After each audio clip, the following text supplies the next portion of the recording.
is going on, dudes and dudettes? It is Deadbolt here, bringing you some horror content. And today we have real life horror.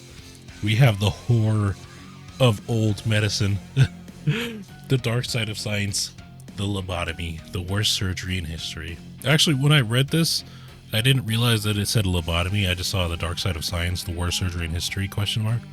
But lobotomy, yeah, that shit's scary, but it's also very interesting. Like the brain and like how it can like affect it by chopping bits off. That is like very interesting to me. So let's get in. Where am I? Plainly Difficult. That's the channel that I'm watching this from, by the way, in case you're interested. Deadly Negligence? Ooh, that sounds interesting. Volkswagen Not So Clean Diesel. Fatal Error. Ah, this channel looks fairly interesting. The Pit of Despair? Traumatized for Science, the days after Chernobyl. Dude, there's a lot of interesting looking videos. If you're into dark shit in our history, look at this. But alrighty, let's get into this. Lobotomies. Let's see. Scientists have tried to conquer the mind through many different ways for many different reasons. One such is in the treatment of mental disorders. Experimental science has, in some of its most controversial studies, shed a light into how the brain works. We have seen this in this very series with the monkey mother, baby Albert, and Milgram experiments. But how about the treatment of mental disorders in a world before modern-day medicinal drug-based therapy? Around the mid-20th century, a form of invasive surgical procedure went through the nose. praise for being able to tackle the problem of overcrowded mental hospitals and treat the previously untreatable. It would eventually be known as the lobotomy. The surgery would go down in the annals of time as a... Okay, I want to ask you this. What is your guys' opinions on testing on humans and animals, like when it comes to surgical like innovations? Because there have been a lot of innovations through both testings of, you know, guinea pigs, let's just say, whether they be animal or human. And I'm just like, it's definitely bad, but I kind of feel like it might be a necessary evil. Like, of course, I don't think I still feel like testing on animals is a bit dickish, but if somebody volunteers, like what is it called? I forgot what it's called, but like you can volunteer to be like injected with stuff or like use medical prototype medicines, I guess is the word. And I think you get paid for it too. So, you know, but you don't know the outcomes. Like they could be catastrophic. They could just, you know, nothing could happen. That's probably best case scenario. Nothing happens. But I don't know. I feel like it's something that is probably necessary to advance medical like knowledge. Because like to make an omelet, you got to break a few eggs. You know what I mean? I don't know. It's one of those morally like ambiguous areas of science, you know, like it's not moral, but it might just be necessary. Because like how else do you figure stuff out like that? Like you have to test, but like I feel like those people, the people you test on, should be willing participants. You know, you can't just be like, hey, homeless guy,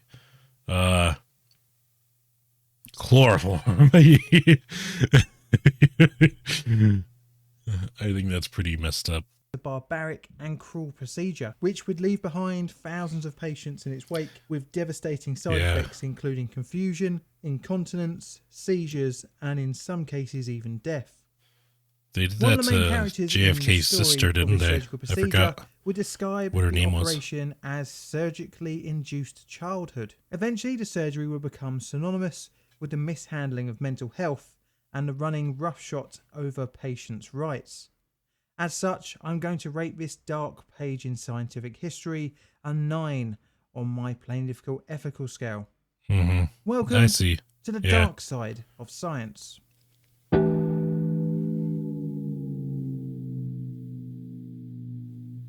It is the turn of the 20th century. Mental health institutions throughout Europe and the USA have become dangerously overcrowded. During the 19th century, where scientific discovery took leaps and bounds, many attempts to treat the mentally ill had failed, leading to a large population of incurable patients. This was due to many industrialised countries having national systems of regulated asylums. These institutions sought out care for patients that had been disposed of in the system by their families, poor houses, and the criminal justice system. With no proper ways of treating inhabitants of the asylums, many different forms of medical procedure were tested on the unfortunate patients. There are many groups of treatment on offer in the early 20th century. In 1917, malaria therapy was introduced, where a patient would be deliberately infected with a zoonotic disease to induce fever to fight neurosyphilis. In 1920, the barbiturate-induced deep sleep therapy for premature dementia, aka precocious madness, or in its modern name form, schizophrenia.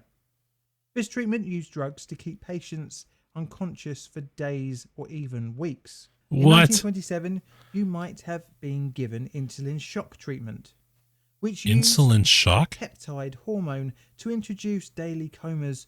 In 1934, patients could be prescribed with the first type of seizure therapy, where a patient would be deliberately induced into convulsions by the use of PTZ.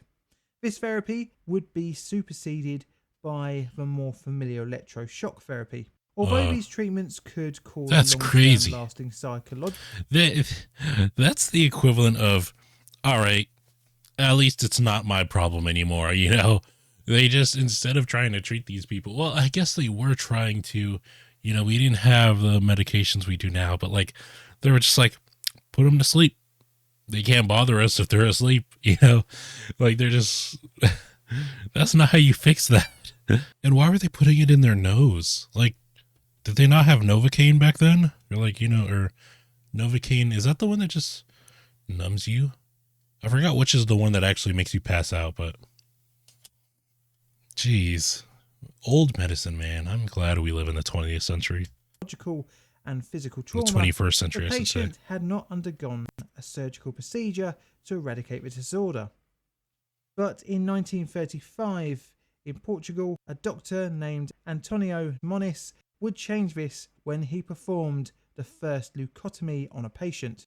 The leucotomy, in its most basic form, was the deliberate damage of brain tissue in order to treat mental illness. Yeah, the name would later be changed to a more recognisable name when the procedure spread across the Atlantic Ocean, but that will come later on in our story.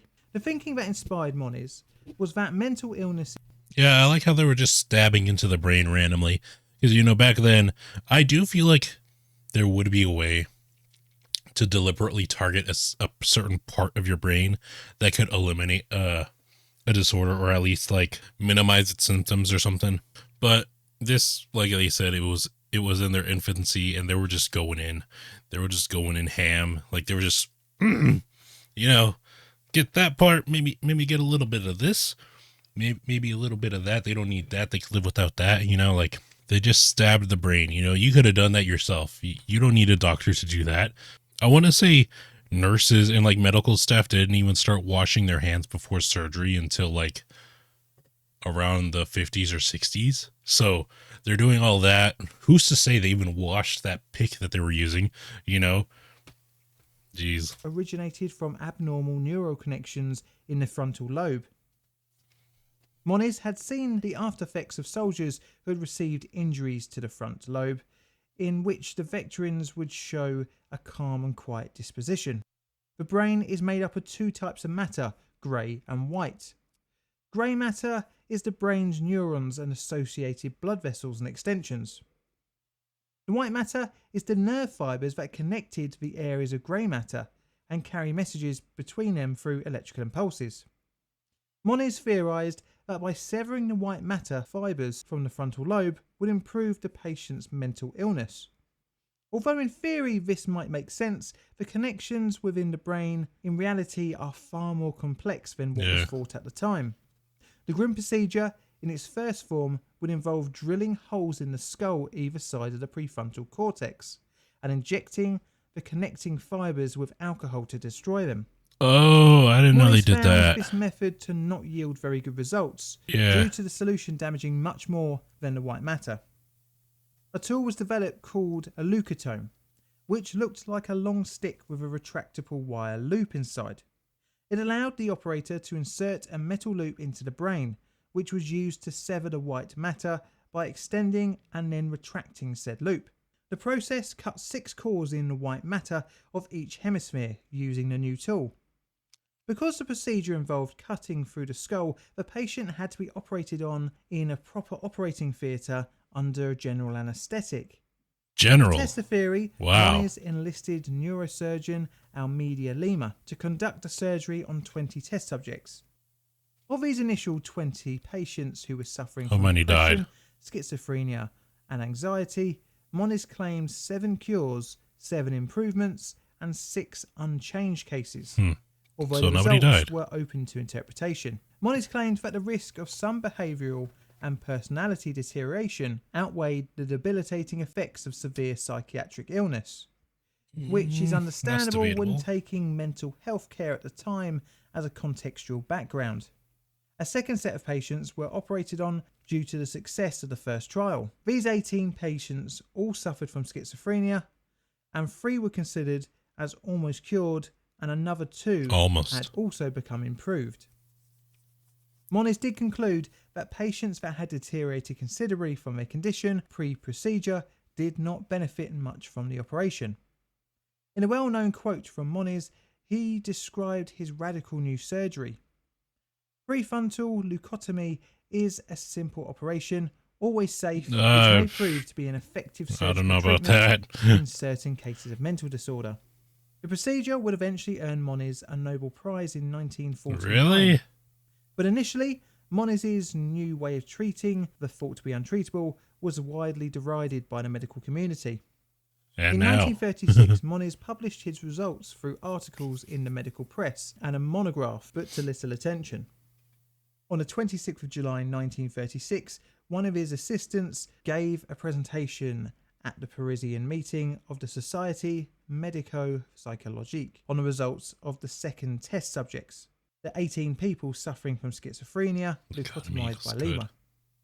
This meeting wouldn't go down well, as the lead doctor at the institute in Lisbon, who had supplied the first set of patients to Moniz, was also in attendance and widely denounced the after effects of the surgery, saying that patients who had returned to his institute post-operation were diminished and had suffered a degradation of personality.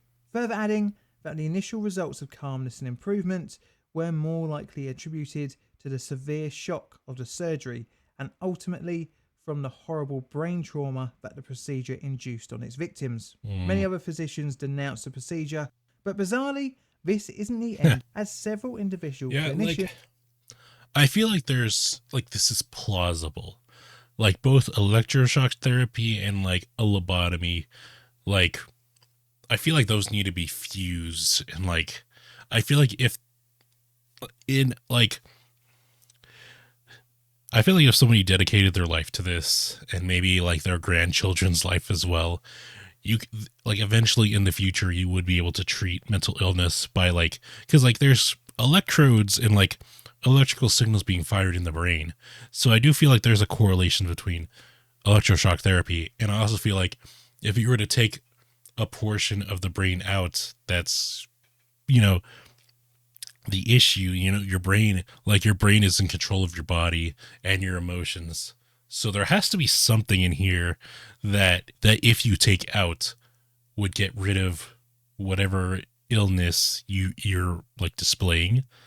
I do feel like that's definitely plausible, but the way they're going about it, you know, here, I don't know if they still do lobotomies. I'm guessing they don't consider it, like, I've only heard that term as a joke, like in GTA.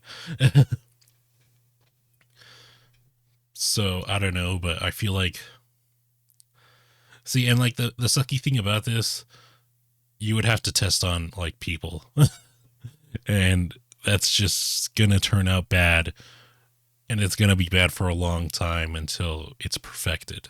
And you know what else sucks about that? Even if there was like a such thing as a successful lobotomy, like 100% you get this treatment, your schizophrenia, your depression, your anxiety, everything that you have wrong with you, you know, that you want gone can go, no like side effects, nothing. It's legit 100%. It's going to be expensive as hell. It's going to be expensive as fuck. They can't charge you for treating that illness with this. So they got to charge an exorbitant amount to make up for that they're losing. You know, if the same thing with cancer, if there is a cure for cancer, it's going to be a lot. And I'm talking probably millions. Is that right? No, but that's the world we live in, unfortunately. Thought Moniz' leucotomy could be useful on an experimental basis on severe patients, and as such, the surgery was spread throughout Europe and even to the US during the mid to late 1930s, and this leads us down an even darker path. Jeez, gets darker than that. It is here that we are introduced to American doctors Walter Freeman and James W. Watts. Inspired by Moniz' new surgical procedure in 1936, the duo performed their own leucotomy. Walter had learned of the procedure after a chance meeting of Moniz at the London-hosted Second International Congress of Neurology in 1935. The American was fascinated by the surgical technique. Upon returning to the US, Freeman started communicating with the Portuguese doctor. Moniz, during the correspondence, promised to send a monograph on leucotomy and urged him to purchase a leucotome of his own. Upon receiving the paper on the procedure, Freeman reviewed it and set about with his colleague Watts on experimenting with the surgery, which led to September 1936. Seeing flaws in the surgery, Watts and Freeman developed their own variation, which renamed the procedure the standard prefrontal lobotomy, to differentiate it from the Moniz method. This version severed more of the white matter and would be the de facto method moving forward. Yeah. Lobotomies performed in operating Get rid of theatres. more of it. Walter thought that the lobotomy could be streamlined even further still. The new standard procedure had the same shortcoming of the Moniz method, and that was access to the brain. You see, cutting through the patient's skull required the operation to be conducted in an operating theatre with all the trappings, they go through the nose, qualified surgeon, hygiene, and so on and so forth. Hygiene. Walter had heard of an Italian doctor. It's just like, nah, come on, we can get rid of that. Why do we have to shower before our surgeries? Jeez, leave us alone. Well, we gotta wear gloves? Come on. Like, geez, like I like how that's one of the points he made. Dr. Amarello Fiamberti, who had performed the leucotomy by accessing the prefrontal lobe through the eye socket in 1937. Fiamberti's method was to puncture the thin layer of orbital bone at the top of the eye socket, and then, much like Moniz's early experiments, inject alcohol into the white matter, or in later surgeries, cutting the white matter with a hypodermic needle. Walter took this process and modified it using probably one of the most unlikely of tools. A screwdriver? This man just got a screwdriver and said, tool. Or is this a surgical tool? Isn't that a pry bar? It's hard bar? to tell, as one was used in psychosurgery and the other is an ice pick. Well, the similarity is not a coincidence, as Freeman's improvements on Amarello Fiamberti's transorbital lobotomy replaced the needle with an ice pick. In development of this new method, Freeman took an ice pick from his own kitchen and started practicing on a watermelon. He would eventually graduate to using cadavers. The thinking was that if the lobotomy could be performed without exposing the brain, then it could be performed by psychiatrists in psychiatric hospitals, allowing more people to be operated on. These are the tools used to a hammer, really? Orbital lobotomy. A new tool called the Orbitoclast, essentially an ice pick with markings along the side, and a hammer. The method would involve the patient being... I mean, in today, like, they give them those names to make it sound less barbaric, but when they drill into your skull, all they use is a drill bit. It's just a special one that stops as soon as it gets through the skull so it doesn't pierce the brain. But it's just a drill bit. They use a regular drill, too. Like, just zzz, goes through the skull, stops, done.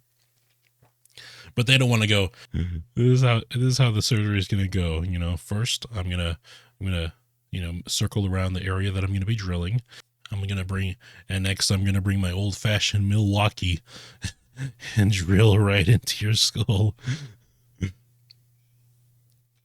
Being either under anaesthetic or electroconvulsive therapy used to Oh. render the subject unconscious. What?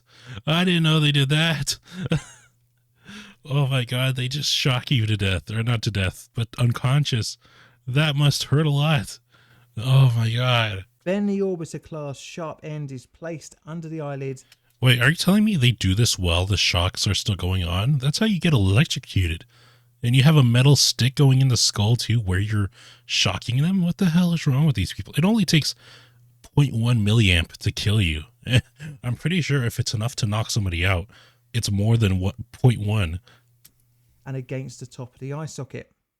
The hammer is then used to penetrate the surgical instrument through the thin layer of bone and into the brain along the line of the bridge of the nose, eventually going 5 centimeters deep. The orbiter class was then pivoted 40 degrees at the orbital perforation, so the tip cut towards the opposite side of the head. After this, the tool was then hammered in a further 2 centimeters into the brain. Oh. Again, the orbiter class was pivoted around 28 degrees each side to cut outwards and again inwards. Like, what Once are you this cutting? Like, I get that it's the frontal lobe, but what is your goal? Yeah, like, you're not even going after a specific section of the brain. You're not like, okay, this is the part that needs to go. You know, you're just, you're just, all right, think that'll do it. You know, it's like in automotive, it's called shotgunning. It's when you don't know what the problem is, but you know the symptoms. So you know the things that might be the problem. So you just start replacing shit until things start working. That's exactly what this is, except you're not replacing anything. You're just taking things off. Complete, it was removed and the process was repeated on the other eye socket. The first patient to receive the procedure was in 1946, but once Freeman's partner Watts had heard about this new method, he left their practice, disgusted at the transorbital lobotomy. Really? Like that's your every other line? chapter in this story, this would not hamper the procedure's prevalence. The lobotomy had now been transformed from a serious surgical procedure of last resort to a 10-minute doctor's office job. Along with this came a severe lack of follow-up care and monitoring, which led to high relapse rates. Because of this, towards the end of the 1940s, nearly 20,000 people in the US had received the procedure. But not only that, the transorbital lobotomy would spread across the world and even back to the leucotomy's home grounds of Europe, spreading further still to the Soviet Union and Japan. Yeah, I was gonna say, would your brain get infected? Like, I know it's possible for it to bleed, and if you're doing that, wouldn't it bleed? And like, or I don't know exactly how the brain works, but if you were to just like cut it like that, would it be able to heal back?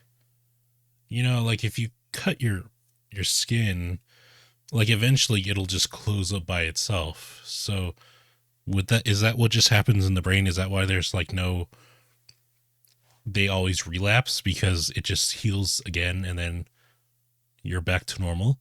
You know, unless you're taking an actual chunk out of the brain, then I can see, okay, that's probably why they're just, you know, at the hospital, like, you know, staring at the wall. But if you're just cutting it like Key's doing, it's probably just going to heal back up.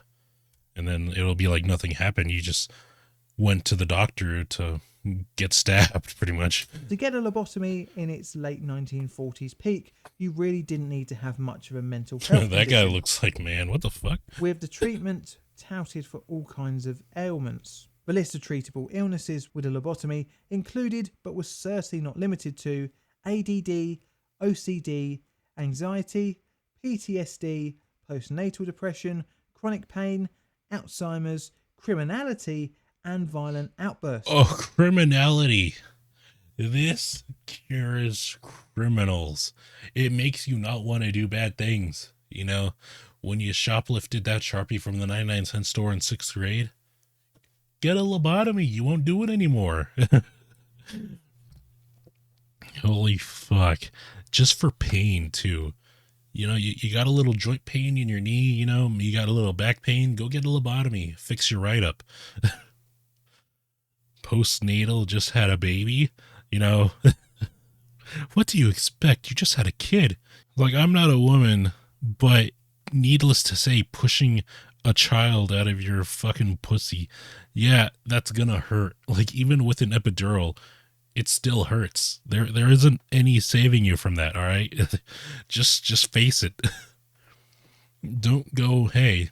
Just go, hey doc, I just had a kid. I'm in a lot of pain. Can you like do something about it? Get rid of a few, you know, brain cells for me, please? My God. ADD too. You're having trouble watching your shows. You're having trouble focusing in class. Get part of your brain removed. You got it. Also, is anxiety spelled wrong? I think it is. Yeah, it is. It's okay. I misspell things a lot too. Alzheimer's. I feel like Alzheimer's is the worst one because Alzheimer's is already the deterioration of your brain. So all you're doing is progressing it. You're just speeding up the process, honestly. Like that's that's so stupid. I will say this, it probably would definitely cure your violence because you can't be violent if you're a vegetable. Freeman, ever the showman, was responsible for a patient's death in 1951 when Oh, causing a lobotomy to pose for a photo, in doing so causing severe brain hemorrhaging. really? That's the first death from a lobotomy because this man wanted to take a selfie.